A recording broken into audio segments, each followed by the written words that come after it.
امروز 12 فوریه است و شما در پخش مستقیم برنامه خبری رادیو آزادی رو تماشا دارید. شعله گلخوجه هستم. سلام. در 15 دقیقه دیگر اطراف این موضوعها صحبت میکنیم. هم لال به دست آید، هم یور نرنجد. کمیته زنان در قضیه نیلوفر رجب و کارمندش را تنبیه داده است. با اون طرز باید کاربری شود که نشان و شرف انسان پایمال کرده شود و فرهنگ ملی و لباس ملی باید از جانب هر یک صاحب وطن باید ارج گذاشته شود. تابوتی نو سرباز را به نزدیکانش سپاریدند. دادستان ولایت ختلان میگوید در این رابطه نسبت یک شخص نظامی پرونده جنایتی باز شده است. زندگی در ساختمان‌های ناتمام و یا چرا به استفاده دادن منزل‌های نوساخت در دوشنبه گاهی طول می‌کشد. اکثریت آدمایی که در اونجا زندگی می‌کنن که 70% داخل دادگی نیستن. اگر که می‌دادن کایوم را به انجام می‌رسوندیم مخی. کمیته زنان و عائله تاجیکستان یک کارمند خود را در رابطه با قضیه نیلوفر رجب و تنبیه داده است. اسم این ساکن شهر دوشنبه آخر سال گذشته و زمانی رسانه‌ای شد که او را در جریان کارهای به گفته مقامات فهماندهی ضد لباس و فرهنگ بیگانه به اداره پلیس بردند. دیرتر نیلوفر رجب و از شیوه برخورد با او شکایت کرد. مسئولان کمیته زنان و عائله امروز گفتند این مسئله را بررسی کردند. خیرمان بقازاده تفصیلات می‌دهد. با فرهنگ ملی از جمله زبان، لباس. کمیته کار با زنان و عائله تاجیکستان در رابطه با قضیه نیلوفر رجب و زنی که برای پوشیدن سطر بازداشت و در نهایت با اتهام میده اوباشی جریمه شد واکنش کرد. در یک جلسه رهبریت کمیته زنان اخیراً شیوه ҷалби زنان با маъракаи تبلیغات ضد به گفته حکومت لباس و فرهنگ بیگانه و طرز برخورد یک نماینده کمیته در نسبت نیلوفر رجب و بررسی شده است. در این جلسه یک کارمند کمیته زنان که نامش گفته نمی شود برای رفتار نادرست با نیلوفر رجب و تنبیه گرفته است. با این طرز باید کاربری کرده شود. با اون طرز باید کاربری شود که نشان و شرف انسان پایمال کرده شود و فرهنگ ملی و لباس ملی باید از جانب هر یک صاحب وطن باید ارج گذاشته شود. نیلوفر رجب و زن جوان حجاب پوش در نیمه های ماه دکبر سال 2019 در جریان آنچه که مقامات همچون маъракаи فهماندهی مینامند به اداره پلیس برده شد.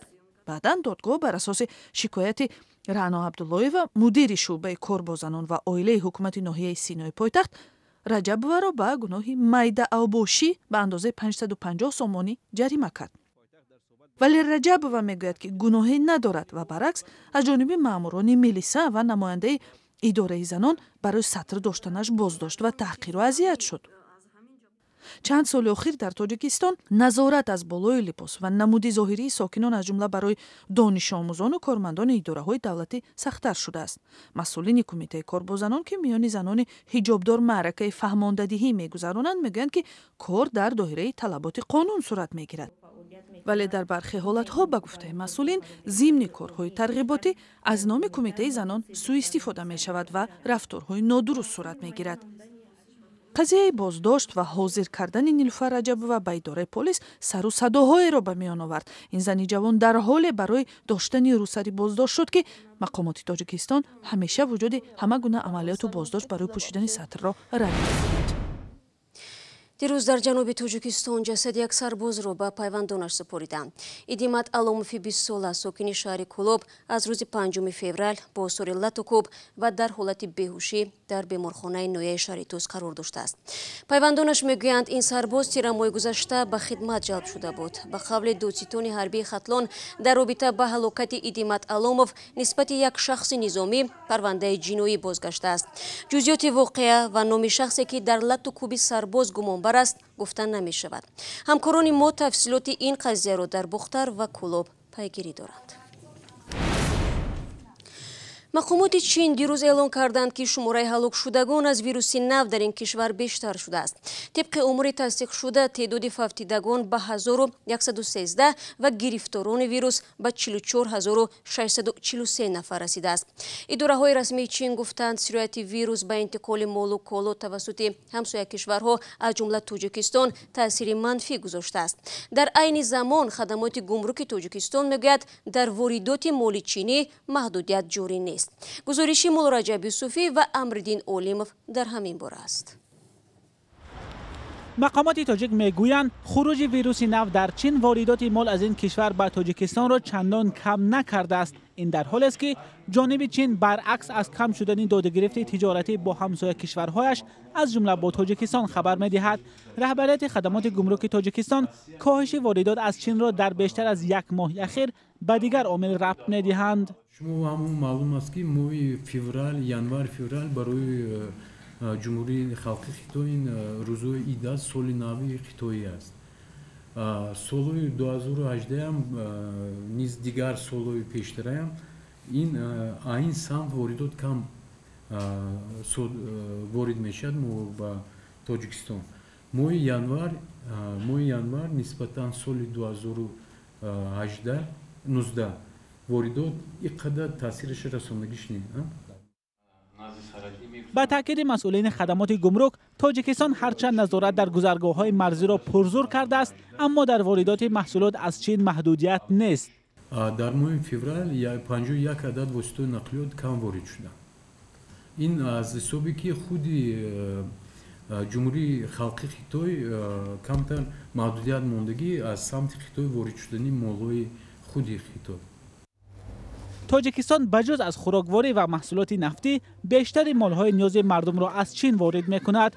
داد و گرفت سالانه دو کشور زیاده از 650 میلیون دلار را تشکیل می‌دهد. کارشناسان می‌گویند کاهش واردات محصولات از چین به نرخ محصولات در بازارهای تاجیکستان تاثیر می‌رساند.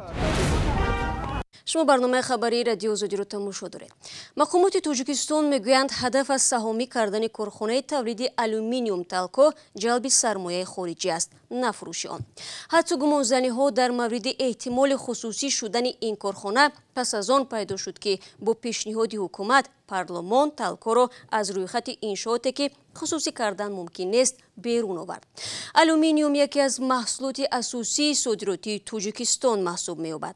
علیشیر ظریفی و افسانه اکابیر شویوا موضوع را ادامه می‌دهند. وابسته به مسئله‌های کارخانه واحد دولتی شرکت الومینیی تاجیک. هدف از تبدیل شرکت الومینیی تاجیک تالکو به جمعیت سهامی ҷалби سرمایه مستقیم به این کارخانه می باشد. این نکته روز 11 فوریه حین یک نشست خبری در دوشنبه از زبان فروخ همرالیزاده رئیس کمیته دولتی سرمایه‌گذاری و اداره اموال دولتی تاجیکستان صدا داد. 31 ایول سال 2019 корхонаи воҳиди давлатии ширкати алюминийи тоҷик ба ҷамъияти саҳомӣ бо 100% давлатӣ табдил дода шуд. ин боз як бор мақсади асосӣ барои ҷалби сармояи мустақим бе кафолати давлатӣ, яъне ки бе гаронӣ ба бюҷаи давлатӣ. моҳи ноябри соли 2019 корхонаи талко ба ҷамъияти кушодаи саҳомӣ бо 100% саҳми давлатӣ табдил ёфт. фарух ҳамрализода табдили корхонаҳои давлатиро ба саҳомӣ яке аз роҳҳои таъмини шафофияти корхонаҳо номид. талко истеҳсолкунандаи асосии алюминиум дар тоҷикистон дар 10 солаи ахир тавлиди маҳсулотро коҳиш дод. агар дар соли 2007 корхона 421,5 ҳазор тонна алюминиум истеҳсол карда бошад, пас дар соли 2009 бино ба маълумоти худи талко ин миқдор 118 тоннаро дар бар гирифт, ки 4 баробар нисбат ба нишондиҳандаҳои соли 2007 камтар аст. дар талко поин рафтани истеҳсолотро ба шароити марбут медоданд, ки аз ширкат вобаста нест. соли 2009 тоҷикистон дар қонун дар бораи хусусигардонии талко, роғун ва НБО норакро моликияти миллӣ эълон карда фурӯши онҳоро манъ карда буд. аммо дар поёни соли 2019 бо пешниҳоди мақомот ин маҳдудият дубора бекор шуд. масъулони талко иддао доранд, ки бекор кардани ин меъёри қонун ба маъное нест, ки ин корхонаи давлатӣ фурӯхта шавад, вале маълум нест дар сурате ки ҳукумат нияти фурӯхтани талкоро надорад, чаро меъёри манъи хусусигардонии онро бекор кард. امروز از حادثه‌های فوریه سال 1990 که همچون بهمن ماه خونین یاد می‌شود رسو 30 سال می‌گذرد. ولی با وجود سپری شدن 13 ساله هنوز هم نظرها به سبب و عاملان آن فاجعه که 25 کشته و 10 زخمی بر جای گذاشت مختلف است. بعضی‌ها حوادث بهمن ماه را اولین جنبش‌های خودشناسی ملی می‌نامند و دیگران ошуби миллатгароҳову авбошон. барод юсуфӣ ва зарангези наврӯзшо бо нафароне ҳамсӯҳбат шуданд ки ба таҳқиқи ин ҳаводиси хунин машғул буданд. умуман аз баҳонаҳои баровардани армано аллакай талабҳои мардум талабҳои сиёсӣ гаштанд ва баъди ин кумитаи 17 ба ном омад. номаш ваҳдат буд. ташкилкунандаи митинг ин якумаш ягон ташкилкунанда набуд. ҳамин ман муайян кардем ки ҳамин гӯш кунед. барои ҳамин намехостанд ки ҳамин Тоҷикистон ранги ҳамон Прибалтика яъне O'zbekiston дигар республикаҳо мустақил шаванд. тафсилоти ин суҳбатҳоро метавонед дар вебсайти радиои озодӣ ва озодӣ видео канали мо дар YouTube тамошо кунед. аммо ҳоло таваҷҷӯҳ намоед ба як огаҳӣ.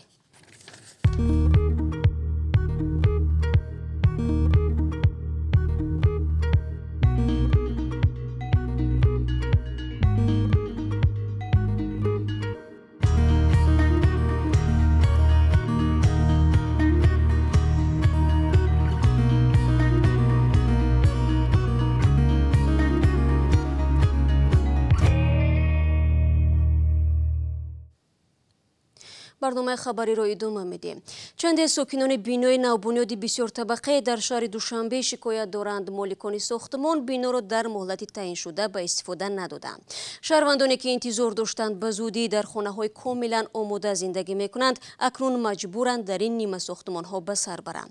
масъулони сохтмон дар тӯл кашидани кори худ баръакс муштариёнро гунаҳгор медонанд. шаълои Абдулло назари ҳар ду ҷонибро шунид.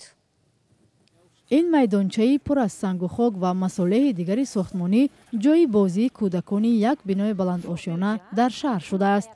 қарор буд ин ҷо майдончаи кӯдакона бунёд шавад, аммо сокинони бинои истиқоматии 14 ошёна аз он шикоят доранд ки бо гузашти беш аз 5 сол ҳанӯз бино пурра ба истифода дода нашудааст. ошёна 14 зиндагӣ мекунем, асос аз лифт танқисӣ мекашем, аз оби ошомида. ина модари калонсол дорем, пиронсол дорем, вообще буромада наметавонад. сокинон аз он нигаронанд ки соҳибони ширкати сохтмонӣ биноро нотамом ва дар ҳолати барои сокинон хатарнок гузошта рафтанд. чандин моҳҳо шуд дар ҳамин ҷо зиндагӣ дорем, бовар кунед роҳбарони ҳамин корхонаро намебинем. сохтмони ин бинои истиқоматии соли 2015 аз ҷониби ширкати сохтмонии Дунёи Анвар оғоз шуд ва феълан дар ин ҷо корҳои сохтмонӣ идома дорад.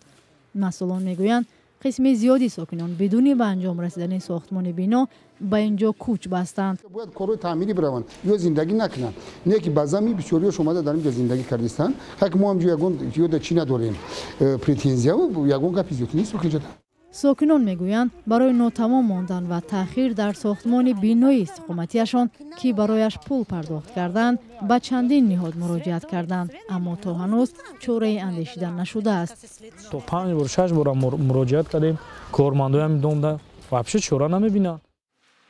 иддаое ки масъулини ширкати сохтмонӣ рад мекунанд. масъалаи асосӣ ҳам ки маблаға пардохт наканохӣ. аксарияти одамое ки дар ин ҷо зиндагӣ мекунанд ки 70% то охира додагӣ нестанд. агар ки медоданд кайём моро ба анҷом мерасондем охӣ.